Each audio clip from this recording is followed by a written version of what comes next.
오늘 말씀은 주님을 더 가까이 하라는 제목으로 전하도록 하겠습니다. 여러분은 하나님이 계신다는 것을 어떻게 알게 되셨습니까? 하나님이 계신다. 여러분은 무엇을 통해서 하나님이 계신 것을 깨닫게 되셨습니까? 누군가에게서 하나님이 계신다는 그런 복음을 듣고 우리는 하나님이 계신 것을 알게 되었을 수도 있고, 어쩌면은 내가 알지 못하는 어느 때인가 스스로 깨달았을 수도 있습니다. 하나님이 사람을 창조하실 때 하나님은 하나님의 형상으로 창조하셨다고 성경에 기록되어 있습니다. 여러분, 사람을 하나님의 형상으로 창조되었다는 이야기는 어떤 의미일까요? 물론 우리가 알고 있는 것처럼 하나님과의 어떤 인격적인 관계를 맺을 수 있는 그런 존재로 창조하셨다라고 하는 말씀입니다.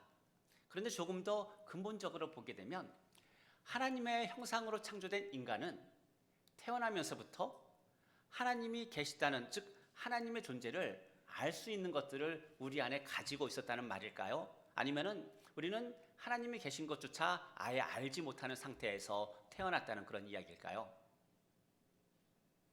우리는 하나님의 존재를 알 수 있는 그런 상황 가운데서 태어났다는 성경의 말씀입니다. 그래서 로마서 1장 19절 20절 말씀에서 이렇게 이야기합니다. 이는 하나님을 알만한 것이 그들 속에 보임이라. 하나님께서 이를 그들에게 보이셨느니라. 창세로부터 그의 보이지 아니하는 것들, 곧 그의 영원하신 능력과 신성이 그가 만드신 만물에 분명히 보여 알려졌나니 그러므로 그들이 핑계하지 못할지니라. 이렇게 말씀하고 있어요. 이 말은 무슨 말씀입니까? 사람들이 하나님이 계신다라고 하는 것을 부정하지 못하도록, 핑계댈 수 없도록 하나님께서는 사람을 창조하실 때 하나님을 알 수 있는 것들을 함께 넣어서 만드셨다라고 하는 그런 말씀입니다. 그래서 사람들로 하여금 핑계치 못하도록 하나님께서는 모든 사람들이 알만한 그런 증거를 넣어주셨는데, 그런데 그렇게 하나님의 형상으로 창조되어서 하나님의 존재를 알 수 있는 존재로 하나님께서 만드셨음에도 불구하고, 여러분, 하나님을 알지도 못하고 하나님을 인정하지도 못하고 하나님을 믿지도 않으면서 살아가는 그런 모습에 대해서 성경은 어떻게 말하고 있습니까? 그것을 죄라고 말하고 있는 거예요. 그러니까 하나님을 알지 못하는 사람이 하나님을 알지 못하는 것에서 죄라고 말하는 것이 아니라, 하나님은 인간을 창조하실 때 하나님을 알 수 있는 그런 어떤 증거들을 많이 넣어주셨는데 그 하나님을 알지 못하는 것이, 그래서 성경은 죄라고 이야기를 하고 있습니다.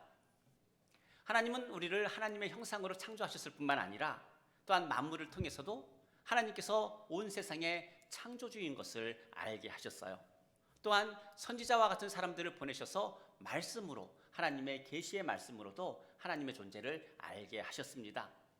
그래서 성경이 말하고 있는 것은, 거듭해서 말하고 있는 것은 무엇이냐면, 하나님의 형상으로 창조된 사람이 하나님을 부정하고 하나님을 불신하고 하나님을 떠나는 것을 죄다, 이렇게 분명하게 말하고 있는 겁니다. 오늘 말씀 가운데서 특별히 그 데살로니가 지역, 데살로니가 교회가 있는 데살로니가 지역에서는 두 가지를 크게 강조하는 그런 사회였어요. 첫째는 뭐냐면 법을 강조하는 사회였어요. 그래서 어떤 사람이 만든 법을 어기는 것을 모든 죄와 악으로 그렇게 여겼습니다. 따라서 어떤 사람이 죄를 범했는데 그 죄를 얼마나 많이 범했느냐, 즉 법을 얼마나 많이 어겼느냐를 가지고 그 사람의 죄와 악에 대해서 판단을 했습니다. 뿐만 아니라 이 데살로니가는 철학을 중시하는 그런 사회였어요. 그러다 보니까 하나님의 말씀 말고도 너무나 그럴싸한 말들이 너무나 많은 도시, 그곳이 데살로니가였다는 그런 말씀입니다. 이렇듯이 세상이라고 하는 것은 하나님의 말씀보다도 더 그럴싸해 보이는 그런 많은 말씀들이 있고, 또한 특별히 어떤 세상의 법을 어기는 것을 죄라고 이야기하는데, 성경은 죄를 단순히 사람들이 만든 법을 어기는 것만을 죄라고 말하지 않고 하나님을 알 만한 분명한 증거를 가졌음에도 불구하고 하나님을 알지 못할 때 그것을 죄라고 말하는 것입니다. 그런데 오늘 사도 바울은 무엇을 말하고 있냐면, 하나님을 믿는데, 하나님을 아는데 오늘 말씀이 어떻게 말합니까? 성령을 소멸하고 예언을 멸시하지 말라라고 그렇게 말하고 있어요. 결국 예수 그리스도를 믿으면서도 성령을 소멸하는 것을 죄와 악으로 보았다는 이야기입니다. 예언의 말씀을 멸시하는 것도 죄와 악으로 보았다는 그런 이야기입니다. 여러분은 성경을 소멸하지 말라, 이 말씀을 어떻게 이해하고 계십니까? 사도 바울은 예수 그리스도를 믿는 사람들에게 왜 성령을 소멸시키지 말라라고 그렇게 말하고 있는 것일까요? 이 성령을 소멸시키지 말라, 이 말씀에 대해서 우리가 일반적으로 알고 있는 생각들은 뭐냐면, 예수 그리스도를 믿어도 어떤 구원을 잃어버릴 수 있다는 그런 생각을 합니다. 이 말씀을 보면서. 그런데 정말 성령을 소멸시키지 말라라고 하는 그런 의미가 우리가 받은 그 구원을 잃어버릴 수도 있다라고 하는 그런 의미로서 사도 바울이 지금 이야기하고 있는 것일까? 여러분 어떻게 생각하십니까? 여러분은 우리가 하나님께서 주신 그 은혜로 구원을 받았는데 그 구원을 잃어버릴 수 있다, 여러분 그렇게 생각하십니까? 그렇기 때문에 사도 바울이 그 성령을 잃어버리지 않기 위해서 조심해라, 이렇게 지금 우리에게 말하고 있는 것일까요? 사실 우리는 이 말에 동의하지 않으면서도 한편으로는 마음의 한 구석에서는 어떤 마음이 있냐면은 혹시나 구원을 잃어버릴 수도 있다는 그런 마음들이 있습니다. 왜 그럴까요? 나를 보기 때문에, 한없이 연약한 나만 보기 때문에. 그러다 보니까 나만 보면 여러분 어떤 생각이 듭니까? 구원을 잃어버리고도 남을 존재가 여러분 나라고 하는 거예요. 그래서 나만 바라보게 되면은 우리의 구원은 항상 흔들립니다. 그렇지만 성경이 우리에게 분명히 말하는 것은 무엇이냐? 우리의 구원은 완전하고 온전하다라고 말씀을 합니다. 완전하신 하나님이 그저 문설주에 어린 양의 피를 바르는 그 작은 믿음만 보시고 이스라엘 백성들을 애굽에서 구원하셨듯이 우리의 그 작은 믿음 하나를 보시고 우리를 완전히 구원하셨기 때문입니다. 우리를 향한 하나님의 뜻이 무엇일까요? 여러분은 어떤 뜻 가운데 살아가고 있습니까? 하나님께서 우리를 향해 가지고 계신 그 뜻에 대해서 요한복음 6장 39절에서 이렇게 말씀합니다. 나를 보내신 이의 뜻은 내게 주신 자 중에 내가 하나도 잃어버리지 않고 마지막 날에 다시 살리는 이것이라 말씀하고 있어요. 무슨 말씀입니까? 하나님께서 우리를 구원하신 그 구원은 완전하다라고 하는 거예요. 잃어버릴 수가 없다라고 하는 겁니다. 또한 히브리서 7장 27절에서는 이렇게 말씀합니다. 그가, 즉 예수 그리스도이겠죠, 저 대제사장들이 먼저 자기의 죄를 위하여 다음에 자기 백성의 죄를 위하여 날마다 제사 드리는 것 같이 그렇게 할 필요가 없다라고 말씀해요. 왜냐하면 이는 그가, 즉 예수 그리스도께서 단번에 자기를 들여서 모든 구원을 완전하게 이루셨기 때문이다라고 이야기를 합니다. 뿐만 아니라 예수님 어떻게 하셨습니까? 진리의 영이신 성령님을 우리에게 보내주셔서 우리 안에 우리와 영원히 함께하게 하셨고 성령의 그 인치심을 받게 하셨고, 여러분 그게 전부가 아니라는 이야기예요.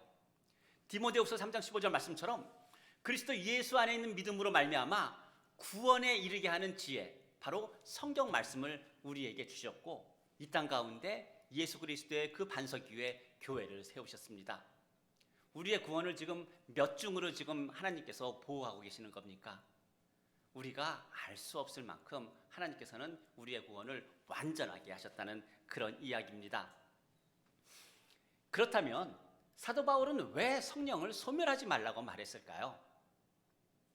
사도 바울이 이 데살로니가 교회에 성령을 소멸하지 말라고 말한 그 이유는 과연 어디에 있을까?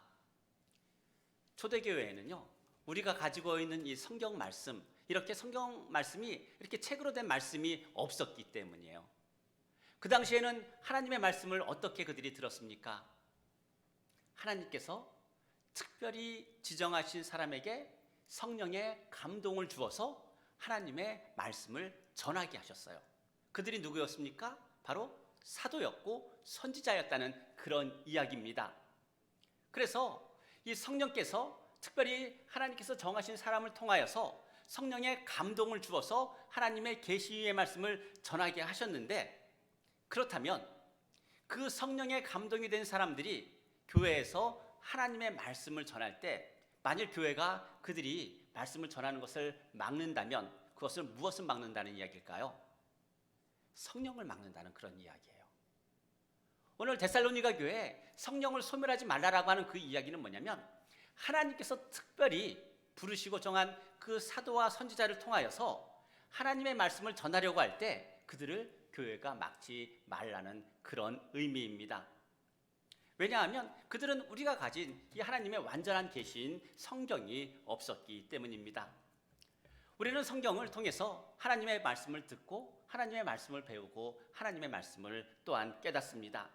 그러나 초대교회 때는 사도와 선지자들이 성령의 감동을 받아 하나님의 말씀을 전해왔습니다. 그래서 요한복음 14장 16절 말씀처럼 하나님은 성령을 통해서 모든 것을 가르치시고 우리로 하여금 생각나게 하시는 분이라고 성경은 말씀하고 있습니다. 그런데 데살로니가에는 두 번째 또 하나의 문제가 있었어요. 뭐냐면 데살로니가 교회는 철학을 중시하는 그런 지역이었어요. 그런 사회였어요.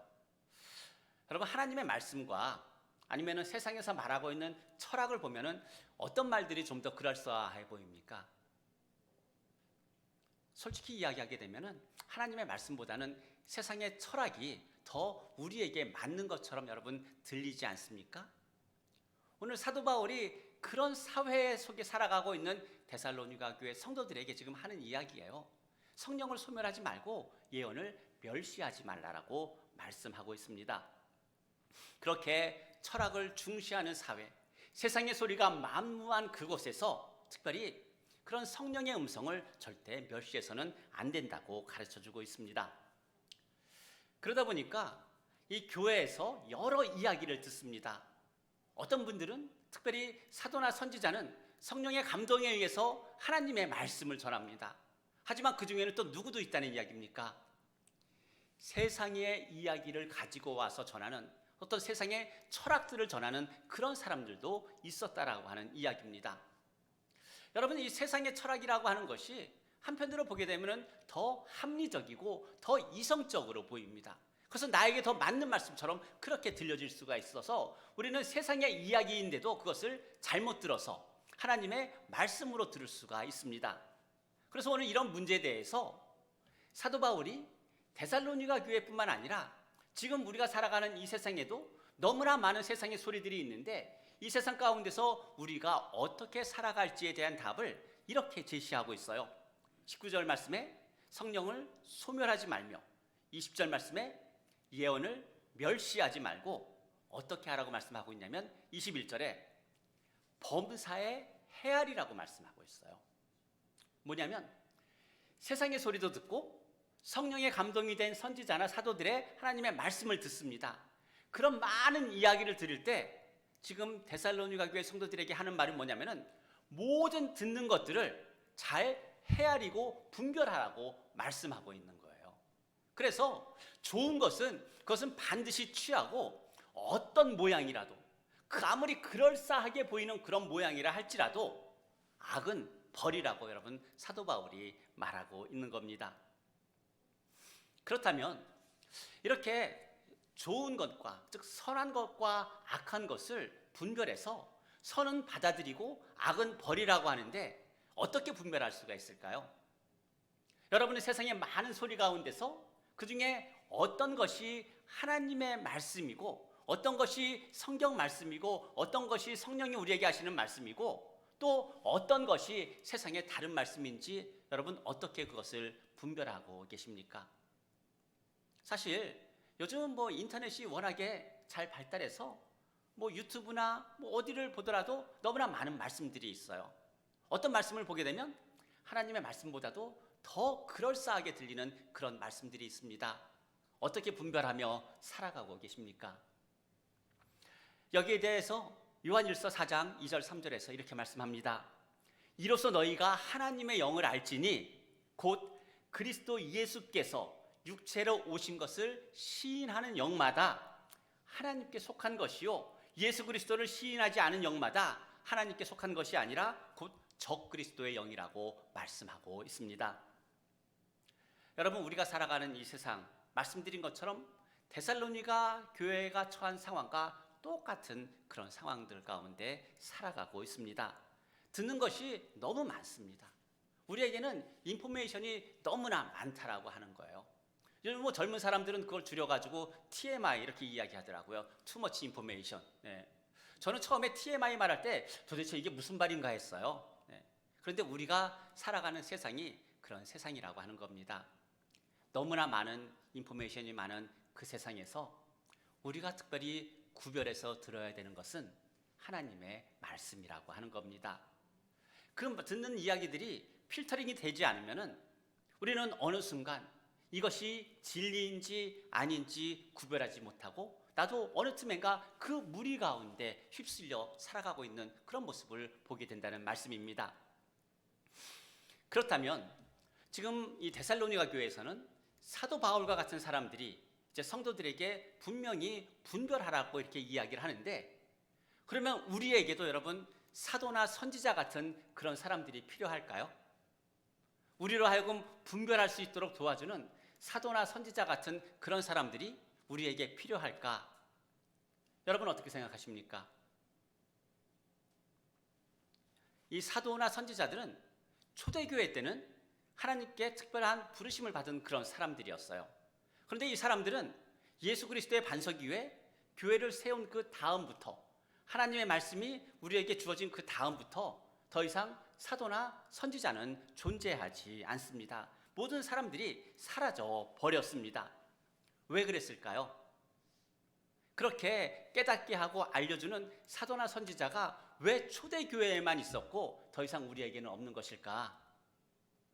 첫째는 우리에게 예수님께서 그 모든 것들을 알 수 있도록 성령 하나님을 보내주셨고, 둘째는 하나님의 말씀을 우리에게 주셨고, 성령 안에서 하나님의 말씀을 알아갈 수 있도록 교회로 우리를 모이게 하셨기 때문에 더 이상 사도나 선지자는 필요하지 않다는 이야기입니다. 요즘 아마 얼마 전까지만 해도 여러분 사도, 선지자, 어떤 뭐 교회에서 이런 이야기 들어보신 적 있을 거예요. 특별히 우리는 조심해야 합니다. 왜냐하면 지금 우리가 살아가는 세상은 더 이상 사도나 선지자가 필요한 것이 아니라 우리가 모든 것을 분별할 수 있도록 하나님께서 모든 것들을 다 이미 제공해 주셨기 때문입니다. 그러면 여기서 여러분 궁금증이 하나 생기죠. 아니, 고린도전서에 보게 되면 예언의 은사도 있는데 여러분 어떻게 생각하십니까? 하나님께서 성령을 통하여서 하나님의 말씀을 가르치시고 깨닫게도 하시고 교회를 세워서 그 말씀을 지켜가게 하셨는데 성경에는 왜 예언의 은사를 성도들에게 주셨다라고 말씀하고 있는 걸까요? 여러분, 예언의 은사라고 하는 게 뭘까요? 우리 흔히 예언의 은사 하면은 내일의 일을 미리 아는 것, 또 앞으로의 일을 미리 알 수 있는 것, 이러한 것들을 예언이라고 이야기를 합니다. 그런데 신약 시대에 있어서의 예언은 그게 아니에요. 신약 시대의 예언은 미리의 앞으로 있을 일을 아는 것이 예언이 아니라 성경을 통해서 우리에게 주신 하나님의 말씀을 증거하는 것, 그것이 예언이고요. 하나님의 말씀을 가르치고 깨닫도록 돕는 것, 그것이 예언이고, 하나님의 말씀으로 서로를 위로하고 축복하고 격려하는 것, 그것이 바로 예언이고, 이러한 것들을 행할 수 있는 은사들을 성도들에게 주셨다고 말씀을 하고 있기 때문입니다. 그래서 우리는 이 너무나 많은 인포메이션을 갖고 살아가는데 우리에게는 주의해야 될 게 있어요. 뭘 주의해야 되느냐? 너무 극단으로 치우치지 않기를 우리는 주의해야 합니다. 율법주의자나 도덕주의자나 어떤 형식주의자나 아니면은 신앙적으로 매우 보수적이라고 말하는 분들은 성령의 불이 붙으면 어떨까요? 그걸 끄려고 합니다. 불이 붙으면 큰일 납니다. 네. 반대로 어떤 성령 쪽을 강조하고 있는 그런 신앙을 가진 분들은 어떨까요?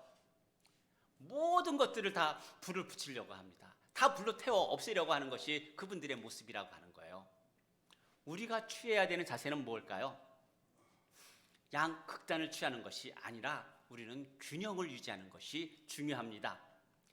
오늘 23절 말씀처럼 어떻게 말씀하고 있냐면 하나님의 평강이 친히 너희를 온전히 거룩하게 하시고 또 너희의 영과 혼과 몸이 우리 주 예수 그리스도에 강림하실 때까지 온전하게 보존될 수 있도록 우리는 양극단이 아니라 그 가운데서 바른 균형을 갖는 것이 중요하다는 말입니다. 즉 극단을 피하고 완전한 계시의 말씀은 성경을 가까이 하고 성령님이 우리에게 말씀을 가르치실 때 나에게 깨달음이 있도록 우리의 마음을 열어드리는 일, 그것이 우리가 해야 하는 일이라는 말씀입니다. 이 말씀은 뭐냐면 만일 이제 어떤 교회에서 설교를 할 때 악은 어떤 것이라고 어떤 것이라도 버리라 이것만 계속해서 설교한다면 여러분 어떻겠습니까? 또 어떤 교회가 악을 버리라는 그 이야기하는 것이 아니라 하나님께서 너희를 온전하게 하실 것이다라고 하는 그 이야기만 여러분 강조한다면 어떨까요? 균형을 잃어버리게 된다는 거예요. 결국 이 말씀은 뭐냐면 우리는 두 가지의 즉 예수 그리스도를 닮아가는 것을 성화라고 이야기하는데 예수 그리스도를 닮아가는 두 가지 모습이 필요해요. 첫째는 위치적인 성화가 필요합니다. 나의 위치라고 하는 거예요. 그건 뭐냐면 히브리서 10장 10절에서 이렇게 말합니다. 이 뜻을 따라 예수 그리스도의 몸을 단번에 들이심으로 말미암아 우리가 거룩함을 얻었노라. 무슨 이야기입니까? 우리는 다시 제사를 드릴 희생 제사를 드릴 필요가 없다라고 하는 겁니다. 우리에게는 이미 우리 안에 성령 하나님이 내주하고 계신다라고 하는 그 이야기고 우리의 구원은 변하지 않는다는 말씀입니다. 그런데 두 번째 무엇이 필요하느냐? 어떤 위치적인 나의 어떤 구원에 대한 확신도 있어야 되지만 실천적인 구원의 확신이 있어야 돼요. 실천적인 성화가 있어야 된다라고 하는 그런 이야기입니다. 뭐냐면 고린도후서 7장 1절에서 이렇게 말씀합니다. 그런즉 사랑하는 자들아 이 약속을 가진 우리는 하나님을 두려워하는 가운데서 거룩함을 온전히 이루어 육과 영의 온갖 더러운 것에서 자신을 깨끗하게 하자 이렇게 말하고 있어요. 우리는 이미 하나님께 구원을 받았기 때문에 우리의 구원은 바뀌지 않습니다. 그러나 어떻게 해야 된다는 이야기입니까? 날마다 죄를 멀리하고 날마다 악을 버려야 한다라고 하는 거예요. 우리는 이 두 가지의 균형을 잘 맞출 때 그게 건강한 신앙이고 그게 바른 신앙이라고 성경은 가르쳐주고 있습니다. 그렇다면 날마다 여러분 죄를 처리하고 날마다 악을 버리고 또한 날마다 거룩함을 위해서 살아가기 위해서 우리는 과연 어떻게 해야 될까요? 오늘 데살로니가 전서에서 사도 바울이 우리에게 주는 답은 뭐냐면 오늘 예수 그리스도께서 사도 바울이 뭐라고 이야기합니까? 오시는 그날까지 우리의 몸, 우리의 영, 우리의 혼이 어떻다고 이야기하고 있습니까? 흠이 없어야 된다라고 말하고 있어요. 이건 뭐냐면은 어떤 우리의 몸이 육체적으로 완전한 건강을 유지한다라고 하는 그런 이야기가 아니에요. 우리의 몸도 우리의 영도 우리의 혼도 죄로부터 멀어야 된다라고 하는 그런 말씀을 이야기를 하고 있어요. 그래서 날마다 죄를 처리하고 악을 버리고 이제 그 거룩함의 삶을 살아가기 위해서 우리에게 가장 중요한 것이 있는데 그건 뭐냐? 예수 그리스도의 오심을 기다리는 그 소망과 기대가 우리의 거룩한 삶의 동기가 되어야 된다라고 하는 거예요. 우리가 이 땅에서 살다가 죽어서 천국 가는 게 아니라고 하는 거예요. 우리는 지금 이 땅에서 예수 그리스도의 오심을 기다리며 소망하며 그렇게 살아가는 하나님의 자녀라고 하는 겁니다. 여러분 죽어서 천국 가는 것과 내가 지금 이 땅에 살면서 예수 그리스도의 오심을 기다리는 것은 살아가는 삶의 모양이 여러분 다르다는 이야기예요. 여러분 죽어서 천국 간다라고 하는 것은 이 땅에서의 삶도 물론 중요하지만 결국 나는 천국을 간다라고 하는 그 마음이 있지만 이 땅에서 예수 그리스도를 기다리고 소망하는 그런 믿음 가운데 살아간다라고 하는 것은 전에도 말씀드린 것처럼 등과 기름을 다 준비하고 기다리는 그런 다섯 처녀들처럼 이제 이 땅에서의 삶 가운데 나의 모든 악들을 버리게 되고 거룩함만을 내가 취하며 살아갈 수 있기 때문이라고 하는 말씀입니다. 오늘 사도 바울이 27절에서 이렇게 또 마지막 마무리를 하면서 이렇게 이야기합니다. 내가 주를 힘입어 너희에게 명하노니 여기서 명한다는 이야기는 간절히 구한다라고 하는 그런 이야기예요. 사도 바울이 데살로니가 교회 성도들에게 데살로니가전서 편지를 클로징하면서 무엇을 지금 부탁하고 있느냐? 모든 형제에게 이 편지를 읽어주라고 말씀하고 있어요. 사도 바울이 왜 이 편지를 읽어주라고 이야기할까요? 우리가 이 땅에서 그 예수 그리스도의 성품을 닮아서 거룩함을 온전히 유지하기 위해서 하나님의 말씀이 없이는 우리는 그것을 할 수가 없기 때문입니다. 우리 안에 성령 하나님이 계세요. 성령 하나님이 우리를 날마다 깨우고 가르쳐 주세요. 그런데 성령 하나님께서 우리를 깨우치시고 가르치시는 때 무엇을 사용하십니까? 하나님의 말씀을 사용한다라고 하는 거예요. 그래서 내가 하나님의 말씀을 가까이 할 때 성령 하나님께서는 내가 가까이 하는 그 하나님의 말씀을 통하여서 우리로 하여금 깨닫게 하시는 그런 하나님이시라고 하는 이야기입니다. 사실 요즘 여러 가지 일들이 일어나고 있는데 그렇게 예수 그리스도를 소망하고 기다릴 때 이 세상에는 여러 가지 징조들이 나타난다고 성경은 말씀하고 있습니다. 어떤 도덕적인 부패, 사회적인 악, 전쟁, 기근, 많은 일들이 일어납니다. 그래서 예수 그리스도의 오심을 기다리며 소망하며 살아가는 사람들의 마음 가운데는 많은 고민이 있어요. 날이 갈수록 고민이 점점 더 많아집니다. 왜냐하면 세상은 점점 더 그렇게 악해져 가고 세상의 죄가 편만해져 가는데 그 상황을 모든 것들을 다 감당하면서도 그 안에서 예수 그리스도의 그 거룩함을 온전히 유지하며 살아가야 하기 때문에 우리는 세상이 힘들어질수록 우리가 성도로서의 고민이 훨씬 더 많아지고 깊어진다라고 하는 그런 말씀입니다. 그래서 주님의 재림이 가까울수록 예수 그리스도의 오심이 가까울수록 우리의 고민은 많아지고 삶이 힘들어진다는 그런 이야기입니다. 그렇다면 이런 세상에서 우리는 어떻게 성령의 인도하심 가운데 적극적으로 반응하며 여러분 살아갈 수 있습니까? 여러분 안에 계시는 성령 하나님의 인도하심 가운데 어떻게 반응하며 지금 살고 있습니까? 우리는 내가 원하는 것만 취하는 경향들이 있어요. 내가 받고 싶은 것만 받는 그런 경향들이 있다는 이야기입니다. 하나님의 말씀이라도 내가 원하는 것만 듣고 성령 하나님이 가르쳐 주시는 것이라도 내가 원하는 것만 취하는 그런 연약함이 있다라고 하는 거예요. 그러면 우리는 이런 우리의 삶에서 어떻게 하면은 성령의 인도하심 가운데 지금보다도 더 적극적으로 반응하며 그렇게 살아갈 수가 있을까? 그 해답은 여러분 특별하지 않아요. 아주 놀라운 해답이 아닙니다. 우리의 일상에서 우리의 평소의 삶에서 하나님을 가까이 하는 거예요. 그것밖에는 없어요. 일상에서 또 평소 삶에서 하나님을 가까이 할 때 우리는 성령 하나님을 통하여서 온전한 그 뜻을 알게 되고 순종하며 살아갈 수가 있습니다. 만일 평소에 하나님에 대해서도 또 예수님에 대해서도 성령 하나님에 대해서도 전혀 관심도 가지고 있지 않다가 어떤 위급한 상황이 되어서 하나님의 이름을 부르고 간절히 그렇게 부른다면 과연 성령 하나님께서 우리를 어떻게 인도해 가시고 우리는 어떻게 순종할 수가 있을까요? 성령 하나님은요 항상 우리와 함께하고 계세요. 그 이야기는 무슨 이야기입니까?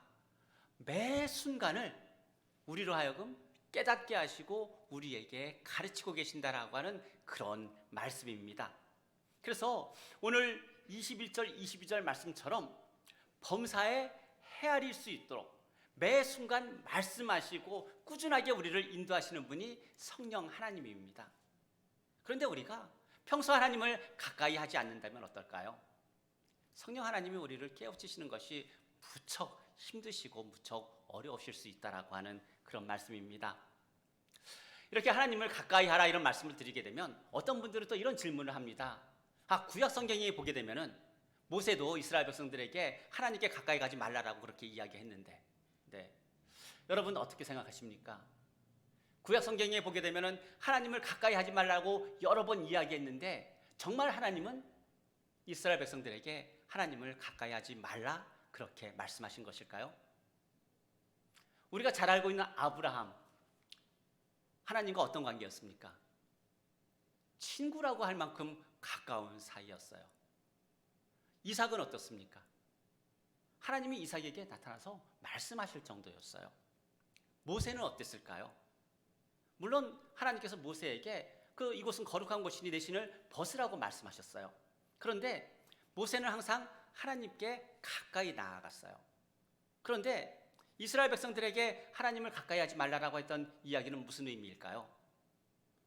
그들이 하나님께 가까이 가면 그들의 죄로 말미암아 거룩하신 하나님 앞에서 죽임을 당하게 될 거니까 결국 하나님께서는 그들을 보호하시기 위해서 가까이 하지 말라 그렇게 말씀했습니다. 하지만 성경에서 하나님을 가까이 하지 말라라고 하는 말보다 하나님께 가까이 나아가라는 말이 여러분 훨씬 더 많아요. 하나님은 모세에게도 이야기했고요, 이스라엘 백성들에게도 이야기했고, 여호수아에게도 이야기했고, 그 이후에 사무엘과 여러 선지자들을 통하여서 하나님을 가까이 하라고 말씀을 했습니다.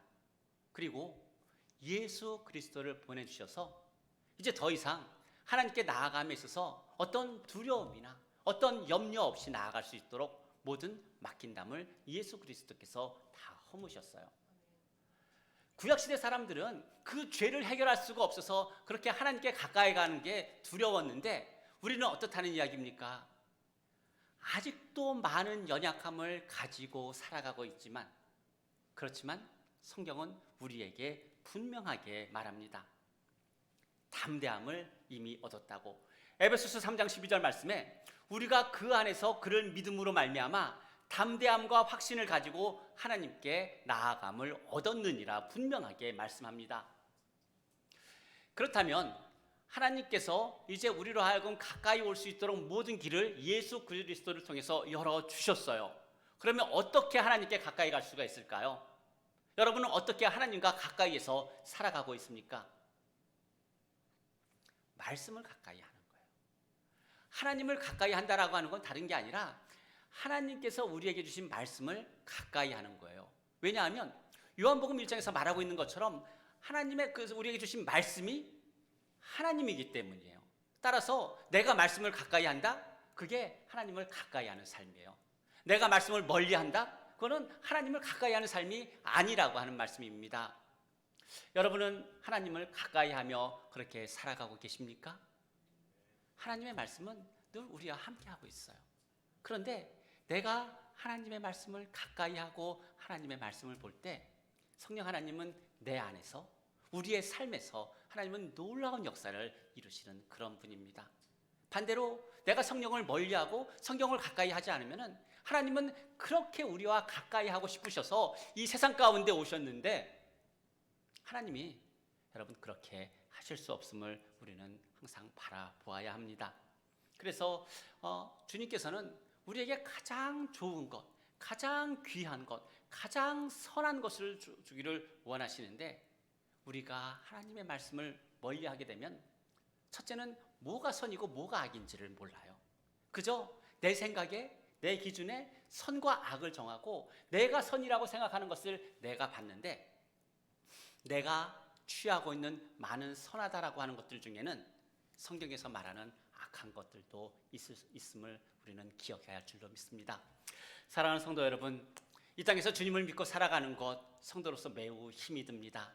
그러나 우리에게는 하나님의 말씀이 있고 성령 하나님이 계시고 우리를 위해 기도하고 계시는, 중보하고 계시는 예수 그리스도께서 계시며 이 모든 세상을 주관하고 통치하고 계시는 그 하나님이 계시며 하나님, 예수님, 성령님 삼위 이 하나님께서 우리와 더 가까이서 더 친밀하게 교제하며 우리의 삶 가운데 함께 하시기를 원하시는 것을 함께 마음 가운데 두고 우리의 마음을 항상 성령 하나님께 내어드리며 언제든지 성령님 말씀하실 때 기쁨으로 아멘하며 순종할 수 있는 그런 삶을 살아가게 되시기를 주님의 이름으로 축복합니다.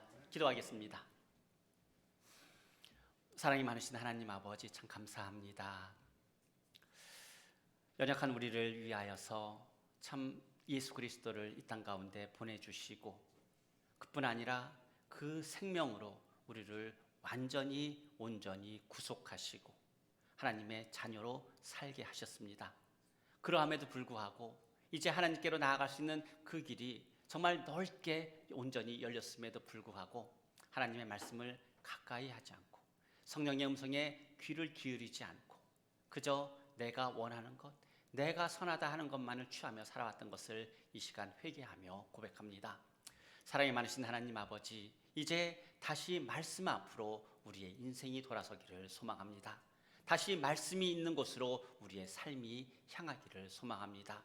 그래서 성령 하나님께서 말씀을 통하여서 나를 온전히 주관할 수 있도록 나를 내어드리는 삶을 살게 하여 주시고, 오늘도 우리를 주관하시고 우리를 인도하시는 그 하나님의 음성 가운데 민감하게 반응하며 하나님의 형상을 가진 하나님의 자녀로서 하나님과 온전한 인격적인 관계를 맺으며 살아가는 복된 삶 살게 하여 주옵소서. 특별히 육체의 건강 때문에 힘들어하는 성도들 주께서 또 함께 하시며 주의 치료의 손길로 함께 하여 주셔서 이제 온전히 회복되어 더 큰 기쁨으로 주님 앞에 나아갈 수 있도록 주님 함께 하여 주옵소서. 감사드리며 예수님의 이름으로 기도드립니다.